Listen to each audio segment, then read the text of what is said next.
Assalamualaikum warahmatullahi wabarakatuh.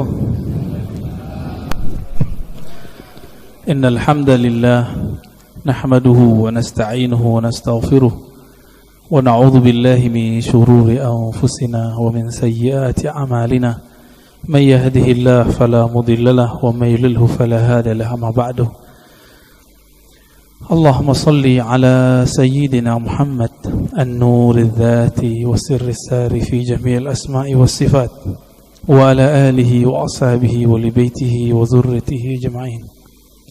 Allahumma salli ala sayyidina Muhammad al-fatih lima ughliqa wal khatim lima sabaq nasir al-haqqi bil haqqi wal hadi ila siratikal mustaqim wa ala alihi haqqa qadrihi wa miqdarihi al-'azim. Allahumma bika asbahna, bika amsayna, bika nahya, bika namutu, ilika nusyur. Bapak, Ibu, Saudara mekana Allah, alhamdulillah kita masih dapat menikmati masjid. Nabi mengatakan, jika engkau melihat ada orang memakmurkan masjid, falyashhad lahu bil iman, maka bersaksilah bahwa dia adalah orang yang beriman. Ini bukan insya Allah lagi, ini udah pasti. Dan perbedaan utama antara munafik dengan mukmin adalah berjamaah di subuh hari. Dan kita Allah bangunkan. Siapa yang membangunkan kita? Allah. Kita membaca Alhamdulillahillazi ahyana. Alhamdulillahillazi ahyana, kalau diartikan secara harfiah, terima kasih wahai yang mengembalikan hidup kami. Kalau kita nggak dikembalikan Pak hidupnya, ya, ada yang mati ya disebut orang COVID kayak jantung apa, itu nama aja. Tapi sebenarnya itu adalah qudrah iradah Allah yang berlaku. Bapak Ibu Saudara makan Allah, tema kita tentang Nur Muhammad ya. Nur Muhammad sallallahu alaihi wasallam, salah satu tema yang hari ini banyak orang menganggapnya bid'ah. Padahal ini adalah kajian ulama-ulama, baik yang pro dengan kajian-kajian ilmu qalbu yang kita sebut tasawuf, ataupun yang anti, baik ulama yang disebut salafi ataupun asy'ari sufi. Sebagai contoh, Imam Ibnu Qayyim tidak keberatan menyebut istilah ini dengan Nur Muhammad sallallahu alaihi wasallam. Apalagi Imam Ghazali, apalagi Imam Ibnu Athaillah Sakandari pengarang Hikam, apalagi imam-imam sebelumnya.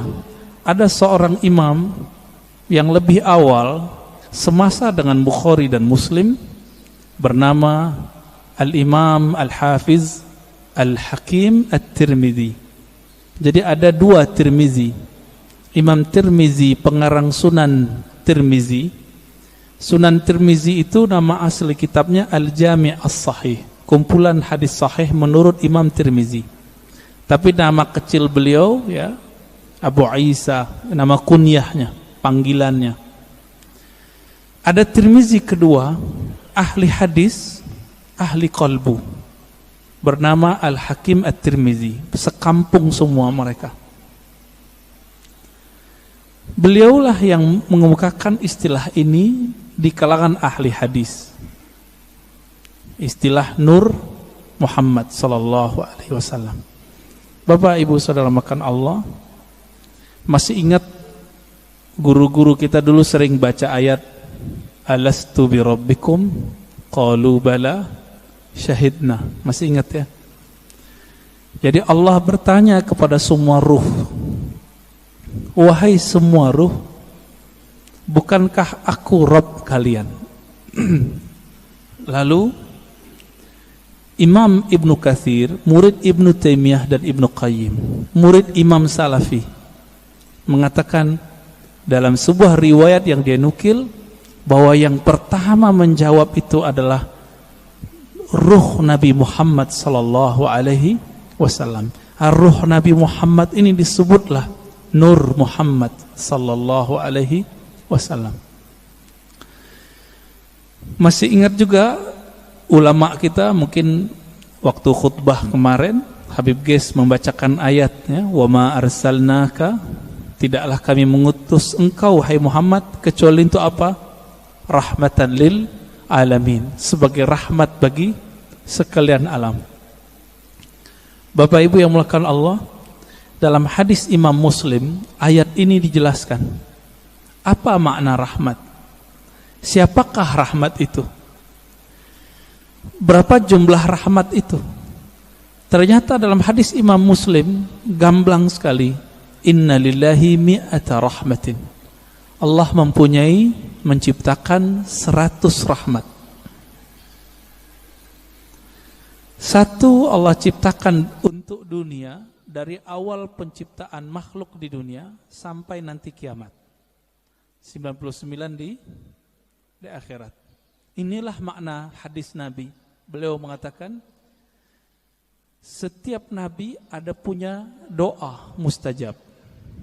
Tetapi aku, kata beliau, khaba'tu, aku menyimpan dan menginvestasikan doaku supaya tidak dikabulkan di sini, tapi dikabulkan nanti di sana, di akhirat. Nabi Muhammad yang disebut rahmat bagi alam semesta, ternyata pancarannya bisa 100. Tadi hadisnya berapa? Sesungguhnya Allah menciptakan rahmat 100 macam rahmat. Jadi dari dulu sebelum Nabi Adam dicipta, langit bumi dibuat, itu baru satu rahmat sampai kiamat. Suatu kali Nabi Adam duduk sendiri kesepian, Pak. Kesepian, ketiduran. Bangun tidur, karena Allah Maha tahu isi hati hambanya, kekasihnya, Allah kirimlah, Allah ciptakanlah dari dirinya sendiri tulang rusuk, terciptalah Sayyidah Hawa. Kita sebut Siti Hawa. Langsung mau dipegang-pegang itu sama Nabi Adam, tapi belum bayar mahar. Karena itu alam surga, maka di surga yang paling berharga bukan emas, tapi mengirim salam kepada kunci surga. Siapa yang pegang kunci surga? Nabi SAW mengatakan, tidaklah dibuka, la yuftah babul jannah ala ahadin min qabli, tidak pernah dibuka pintu surga kepada siapapun sebelumku, termasuk Nabi Adam. Bahkan sebelum Nabi Adam dicipta, jika belum ada Nabi Muhammad namanya disebut, itu nggak bisa dibuka. Akhirnya Nabi Adam melihat ke atas. Jannatul Firdaus itu di samping Sidratul Muntaha, luasnya tak terhingga. Dipandang ke langit, langit aras. Jadi langit itu ada dua, Pak. Ada langit yang di atas bumi, ada langit arash, disebut Illiyin. Baru dengar ya? Ada langit lagi di atas itu. Itulah makom para nabi-nabi nanti di sana. Ketika Nabi Adam memandang ke arash, terlihatlah di singgasana arash itu. Jadi arash itu artinya singgasana, istana. Terlihat di situ nama La ilaha illallah Muhammadur Rasulullah. Maka Nabi Adam ketika ditanya oleh Allah, mana maharmu wahai Adam? Beliau bersalawat kepada yang ada namanya, Allahumma salli ala Muhammad, atau di riwayat lain sallallahu ala Ahmad. Allahumma salli ala Ahmad, karena belum lahir fisiknya disebut Ahmad. Lalu dikatakan dalam riwayat Imam Tirmizi, Imam Al-Hakim Imam Al-Hakim An-Naisaburi dalam kitabnya Al-Musadrak, dan menurut beliau hadis ini sahih. Apa kata beliau?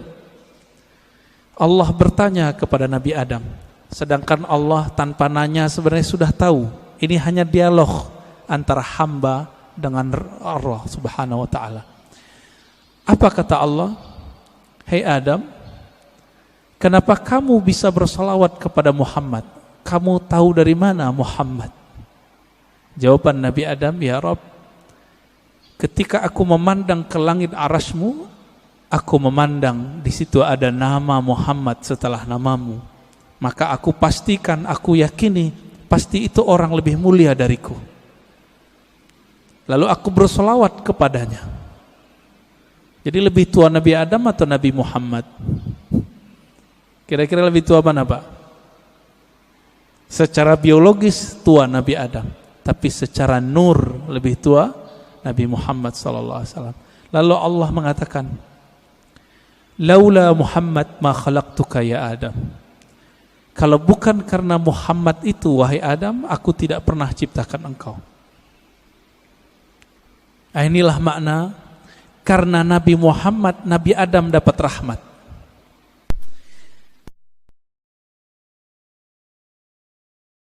Kalau bukanlah karena sholawat beliau kepada Nabi Muhammad, itu tidak sah pernikahannya dan beliau tidak dibolehkan menyentuh Sayyidatuna Hawa. Tidak ada kita hari ini. Jadi faham kenapa kita harus salawat, Bapak Ibu? Kalau kita faham ini, nggak mungkin salawat dikit, pasti salawatnya banyak. Berapa Pak salawatnya tiap hari Pak? 5 kali gitu ya, 5 waktu. Nah itu mah pelit itu.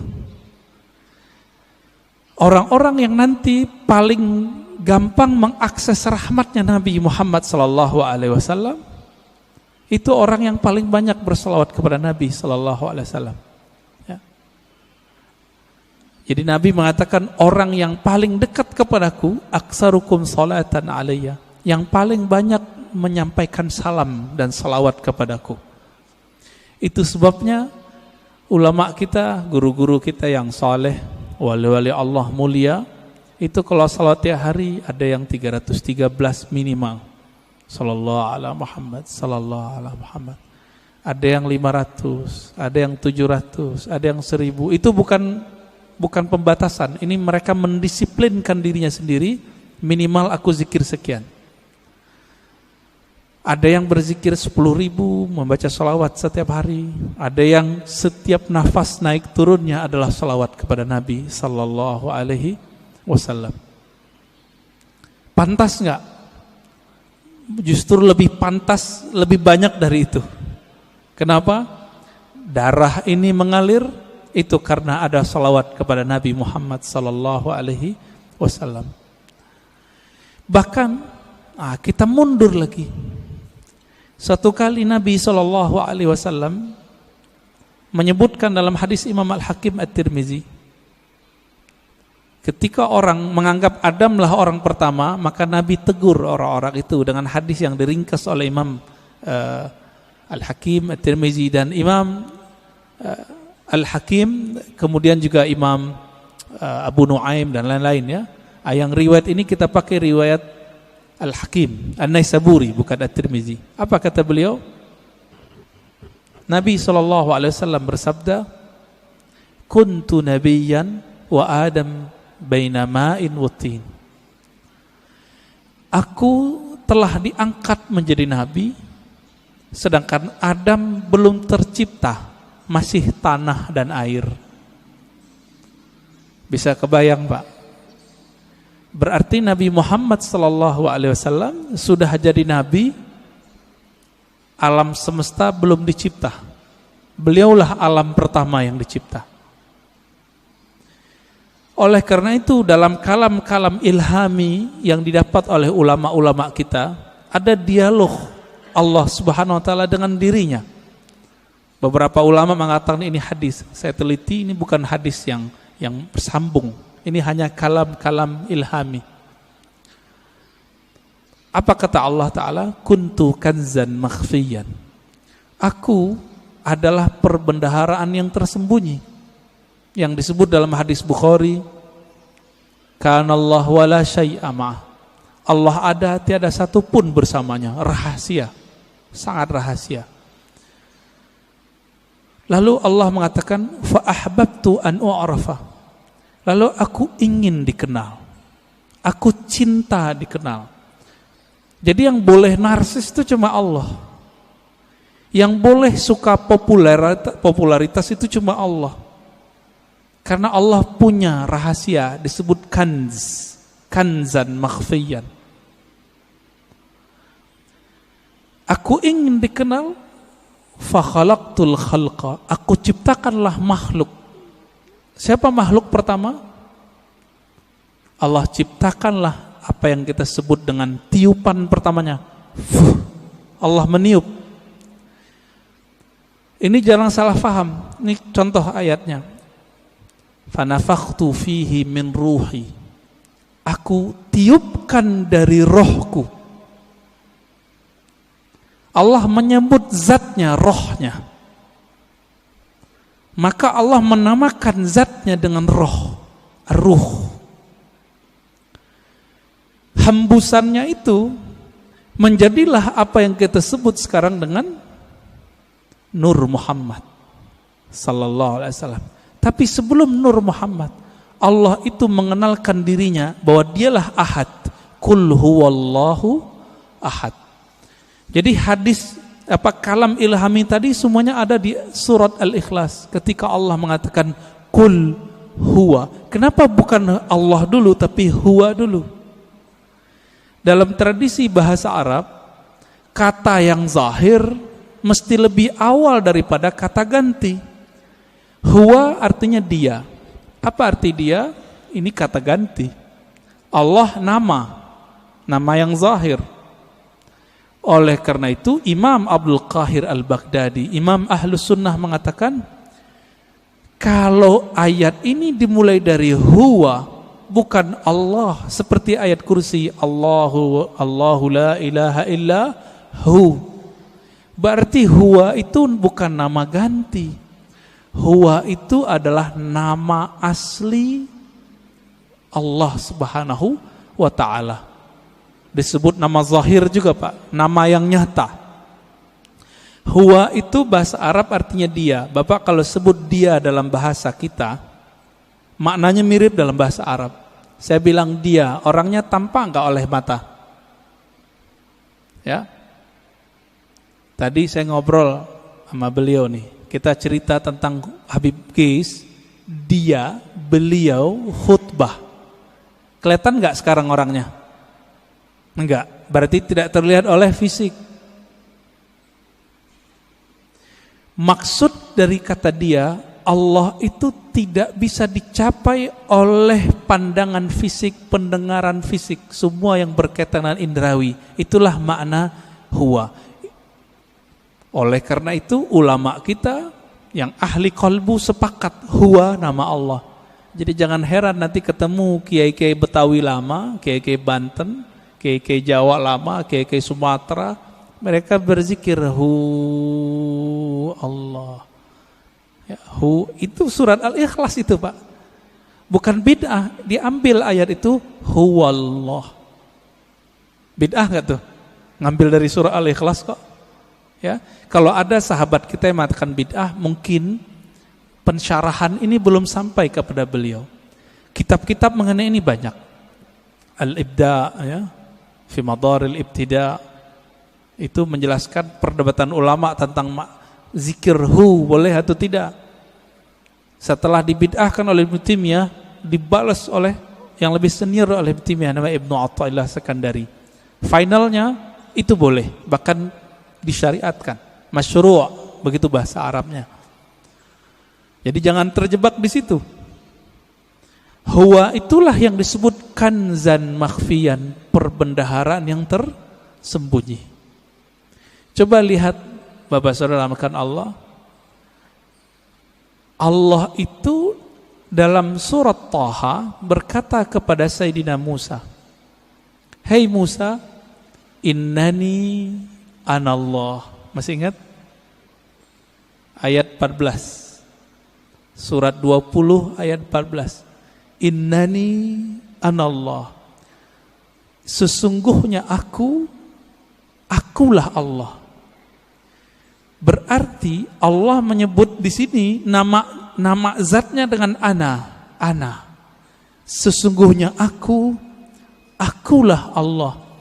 Maka Nabi Musa diperkenalkan oleh Allah dengan nama yang baru, Allah. Itu sebabnya orang-orang Yahudi memanggil Allah itu dengan panggilan El. Allah itu bahasa Arab, Pak. Dalam bahasa Ibrani, El. Siapa yang menjelaskan ini? Ada tokoh orientalis dari Australia, tetangga kita. Namanya Arthur Jeffrey. Bisa 19 bahasa, Pak. Tapi sampai mati dia gak percaya Quran dari Allah. Meneliti Quran, meneliti hadis, tapi nggak percaya bahwa Al-Quran dari Allah. Emang hidayah itu nggak masuk ke akal, hidayah itu masuk ke kolbu. Jadi kalau Bapak ngaji di akal-akali, itu dalam pikirannya nolak terus tuh apa yang saya katakan dari awal sampai sekarang. Maka kalau ngaji, jadikan akal itu tunduk kepada kolbu. Kolbu itu mainnya dengan rasa. Rasa yang dipakai oleh kolbu berbeda dengan rasionalitas yang dipakai oleh akal. Banyak ya. Teman kita nggak pernah merasakan khusyuk, dia bilang mustahil khusyuk. Dia nggak pernah coba, dia bilang nggak ada. Ya, sama kayak orang nggak menikah, nggak tahu nikmatnya malam pertama, dia bilang nggak ada tuh nikmatnya nikah. Mirip-mirip begitulah kira-kira. Bapak Ibu Saudara makan Allah. Jadi ketika disebut huwa Allah, huwa itu adalah perbendaharaan yang tersembunyi. Lalu Allah mengenalkan dirinya menjadi Allah. Nah, proses dari huwa ke Allah ini panjang.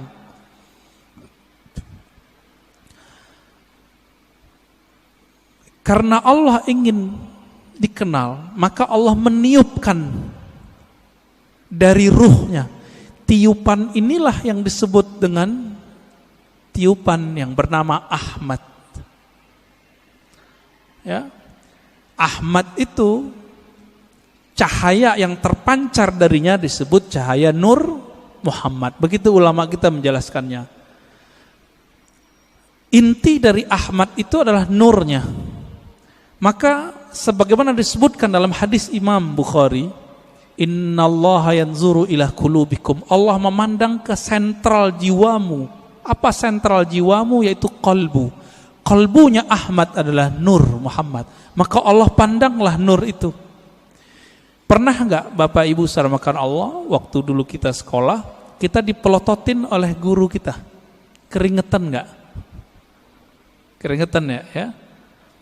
Atau kita baru jatuh cinta dengan seseorang, terus kita dipelototin nama dia, beradu mata, keringat dingin, Pak. Yang pernah jatuh cinta, ya, mau jatuh cinta lagi nggak, Pak? Ya, jatuh cinta tuh enak tapi capek, ya, capek di jantung itu, deg-degan terus, ya. Tapi enak, Pak ya. Kayaknya mau coba lagi nih. Berkeringat. Maka di saat Allah Subhanahu wa taala, sang pemilik ruh, sang peniup, memandang kepada hasil tiupannya yang bernama nur itu, berkeringatlah nur itu, meneteslah dari nur itu yang disebut 124.000 tetesan. Itulah rahasianya, filosofinya, hikmahnya, kenapa jumlah para nabi dan rasul 124.000. Hadis Imam Al-Hakim juga itu. Kok bisa 124.000? Ya ini dalilnya.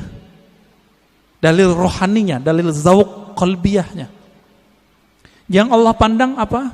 Nur Muhammad sallallahu alaihi wasallam. Yang itu yang Nabi Muhammad sallallahu alaihi wasallam mengatakan, kuntu nabiyan, aku sudah diangkat jadi nabi. Sudah dipandang oleh Allah. Itulah kenabian beliau. Inilah yang dikatakan beliau, aku sudah jadi nabi sebelum Nabi Adam. Inilah kata-kata dari Allah SWT. Tidaklah aku utus engkau Muhammad kecuali rahmat untuk sekalian alam. Alam pertama itulah bernama alam, ya, tetesan itu, alam nur itu. Dan kabar gembiranya Bapak Ibu yang melakukan Allah, saudara, semoga kita termasuk bagian ini ya. 124.000 itu kan semua nabi dan rasul. Karena Nabi Muhammad mengatakan la nabiyya ba'di, tiada nabi lagi setelahku. 124.000 itu masih ada enggak? Masih. Tapi pangkatnya sekarang bukan seorang nabi. Pangkatnya adalah seorang wali. Ala inna awliya Allah la khaufun alaihim wala hum yahzanun. Tapi qalbunya itu warisan dari qalbunya para nabi. Inilah makna hadis al ulama warasatul anbiya. Ulama itu mewarisi nabi. Saya mau tanya Pak, kalau saya sebut kepada anak saya, kamu pewarisku, dia berarti keluarga saya enggak? Dia lahir dari tulang sumsum saya yang dititipkan Allah ke rahim pasangan kita. Lahirlah anak itu. Secara biologis dia berhak menerima waris biologis, waris fisik. Begitu juga siapa yang kecipratan nur ini, dia disebut pewaris para nabi. Dialah sebenarnya keluarga nabi. Inilah makna hadis Nabi. Ketika ditanya, bagaimanakah cara salawat kepada engkau hai Muhammad, hai Rasulullah? Apa jawaban Nabi? Qulu Allahumma salli ala Muhammad wa ala ali Muhammad. Katakanlah hai sahabatku, ya Allah sampaikan salam, rindu, sayang, cinta kepada Nabi Muhammad dan keluarga Muhammad. Jadi siapa keluarga Muhammad? Terbagi dua. Ada keluarga nasab, ada keluarga sanad. Siapa keluarga Muhammad sallallahu alaihi wasallam? Dua. Ini kan enggak Habib semua nih. Habib paling Habib guys doang ya enggak? Ya. Habib fulan, ya. Mereka dapat kemuliaan menjadi Habib. Bapak menyesal enggak? Protes enggak kepada Allah? Kok enggak terlahir sebagai Habib? Protes enggak, Pak? Enggak boleh protes kita. Ya. Kenapa dia terlahir sebagai Habib, kenapa kita tidak? Itu ada rahasianya di alam tadi. Kenapa hari ini ada orang beriman, ada yang tidak? Itu rahasianya di sana semua. Kenapa orang sekarang ada yang jadi ulama, ada yang menjadi ubaru? Ya, Bapak ini ubaru Pak ulama? Ubaru ya, ubannya baru tumbuh maksudnya. Kenapa? Itu rahasianya di sana semua. Di sana semua Pak. Ketika Allah memandang kepada Ahmad Nur Muhammad ini, yang dipandangkan nurnya. Nur ini kalau menetes ke dalam kalbu kita, makanya orang-orang ini akan rindu kepada Nabi Muhammad sallallahu alaihi wasallam. Akan rindu kepada yang meniupkan roh Nabi Muhammad sallallahu alaihi wasallam. Kerinduan ini yang tak terhingga, ya, nggak ada habis-habisnya itu. Inilah makna dari surat Zariyat, wa ma khalaqtul jinna wal insa illa liya'budun. Biasa orang terjemahkan nggak ada efeknya Pak. Apa terjemahan biasa? Tiadalah aku ciptakan jin dan manusia kecuali untuk menyembahku. Wah, itu mah biasa terjemahannya. Kita terusin.